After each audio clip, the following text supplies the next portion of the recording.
Selamat pagi anak-anak. Bagaimana kabarnya anak-anak hari ini? Ibu Fiska berharap anak-anak dalam keadaan yang sehat dan penuh dengan sukacita. Pada pagi hari ini kita akan bersama-sama mengikuti ibadah akhir pekan. Kita akan mengikutinya secara online. Anak-anak bisa mengikuti setiap pujian, kita akan menyanyi dengan penuh sukacita. Nah, kita akan mengawali ibadah kita pada pagi hari ini dengan menyanyikan lagu Allahku Besar.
Ibadah kita pada pagi hari ini, kita akan bersama-sama berdoa. Mari kita bersatu dalam doa. Anak-anak lipat tangan, tutup mata. Mari kita berdoa. Selamat pagi Tuhan Yesus, kami mengucap syukur atas hari baru yang telah Tuhan berikan kepada kami di hari ini. Kami mengucap syukur atas setiap kesehatan yang telah Tuhan berikan kepada kami, atas setiap kesempatan-kesempatan yang boleh kami lalui setiap harinya. Pada pagi hari ini Tuhan, kami bersama-sama akan mengikuti ibadah akhir pekan di SD Kristen 3 ini Tuhan. Bapak kiranya Engkau memberkati setiap kami, anak-anak yang mengikuti ibadah secara online Tuhan. Kiranya kami tetap dapat memuji nama-Mu dengan sepenuh hati kami, dan kami boleh mendengarkan firman-Mu dengan telinga kami, dan boleh melakukan setiap firman-Mu Tuhan di dalam kehidupan kami sehari-hari. Berkati kami sampai ibadah kami selesai nanti ya Tuhan. Dalam nama-Mu kami berdoa dan mengucap syukur. Haleluya. Amin. Nah anak-anak, pada hari ini kita akan bersama-sama mendengarkan firman Tuhan. Nah firman Tuhan pada pagi hari ini judulnya adalah tugas sebagai anugerah Allah.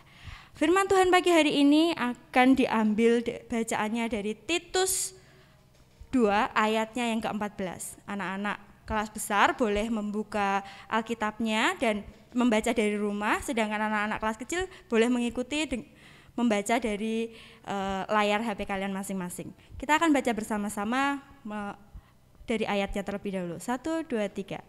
Titus 2 ayatnya yang ke-14. Yesus telah menyerahkan dirinya bagi kita untuk membebaskan kita dari segala kejahatan dan untuk menguduskan bagi dirinya suatu umat kepunyaannya sendiri yang rajin berbuat baik.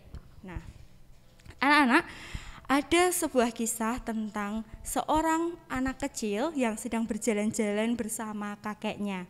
Suatu hari, seorang anak perempuan ini berjalan-jalan bersama kakeknya, lalu dia tiba di suatu halaman rumah orang yang sangat luas dan memiliki pagar yang penuh dengan bunga-bunga mawar yang sangat cantik.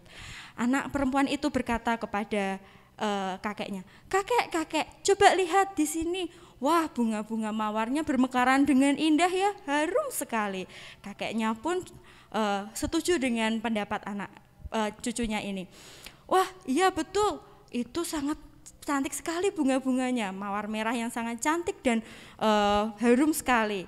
Lalu ketika mereka hampir berjalan lagi, tiba-tiba ada seorang nenek berkata dari balik pagar bunga tadi, jika kalian mau silahkan kalian mengambil dan memetik bunga mawar ini sepuas kalian.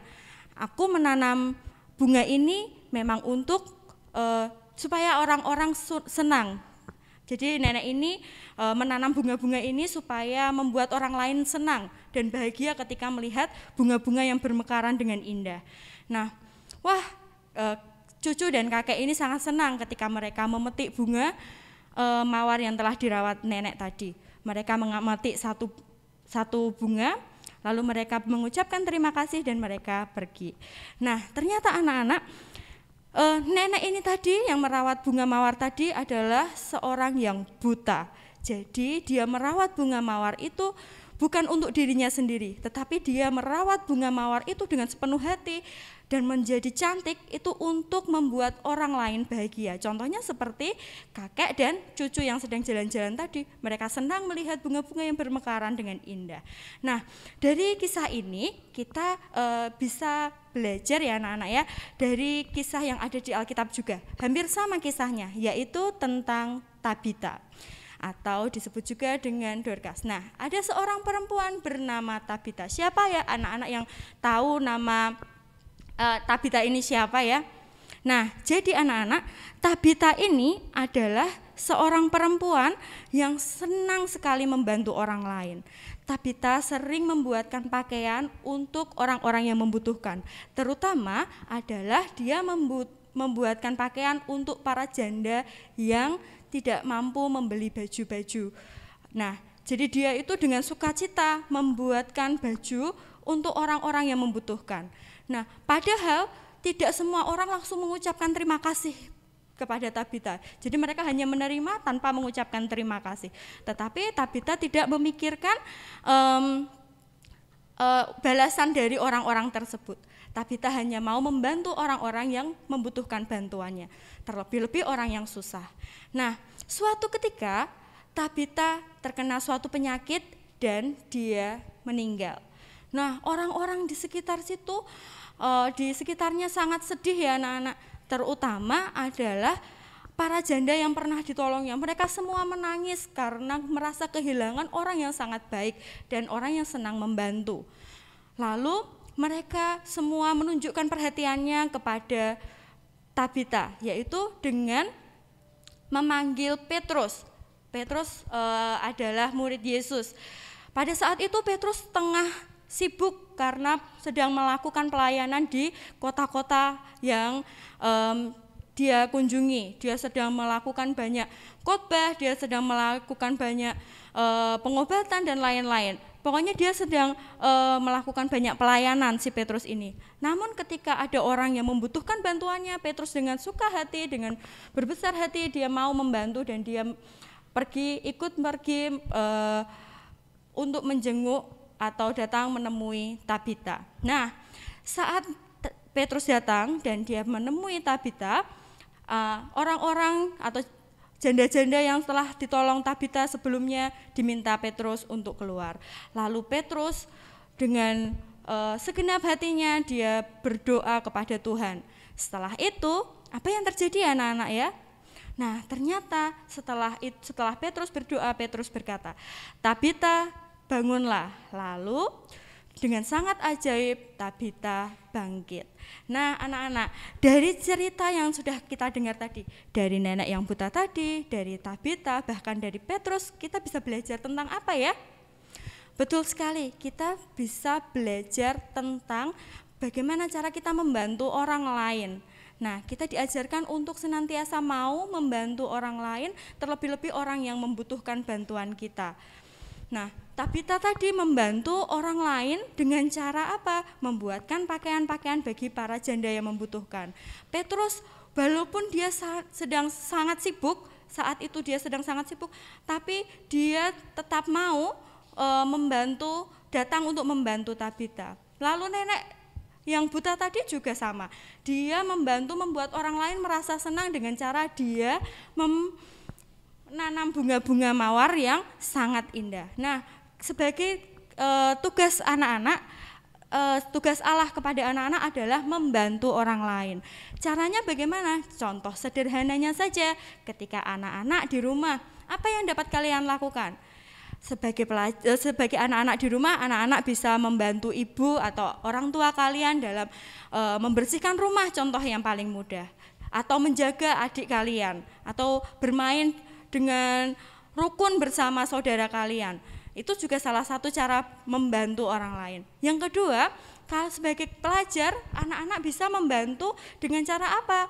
Anak-anak ketika di sekolah bisa membantu dengan misalnya teman kalian tidak membawa pensil atau tidak membawa alat tulis. Jika kalian punya lebih, kalian boleh meminjamkannya. Seperti itu adalah contoh yang mudah yang bisa anak-anak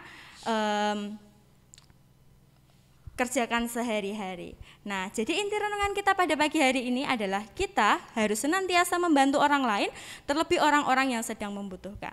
Nah, saat ini kita akan bersama-sama memberikan persembahan kita yang telah anak-anak siapkan. Anak-anak boleh menyimpan persembahan yang telah kalian siapkan di dalam amplop. Nanti amplopnya boleh anak-anak bawa ketika beribadah di sekolah. Nah, saat ini kita akan menutup ibadah kita pagi hari ini dengan berdoa. Anak-anak, kita akan bersama-sama berdoa, lipat tangan, tutup mata. Mari kita bersatu dalam doa. Sungguh kami mengucap syukur ya Tuhan, karena pada pagi hari ini kami bisa menyelesaikan ibadah kami dengan baik. Kami percaya itu semua karena kasih penyertaan Tuhan kepada kami. Pada pagi hari ini kami mau menyerahkan persembahan yang telah kami kumpulkan ini ya Bapak, kiranya Tuhan melalui persembahan ini kami bisa membantu setiap kegiatan-kegiatan yang mungkin dilakukan di SD Kristen 3 ini ya Bapak. Kami juga berdoa untuk kegiatan kami dalam belajar ya Tuhan, berkati kami yang saat ini tengah belajar secara online di rumah, biarkan kami ya Tuhan terus dapat belajar dengan baik dan bersungguh-sungguh meskipun kami belajar secara mandiri di rumah. Bapa di dalam surga, sebentar lagi kami akan mengakhiri ibadah kami, kiranya Tuhan Kau sertai kami dalam kegiatan kami selanjutnya. Di dalam nama-Mu kami berdoa dan mengucap syukur, haleluya, amin. Untuk menutup ibadah kita pagi hari ini, kita akan bersama-sama menyanyikan lagu Jangan Lelah.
Sudah mengikuti ibadah hari ini dengan baik. Sampai jumpa minggu depan.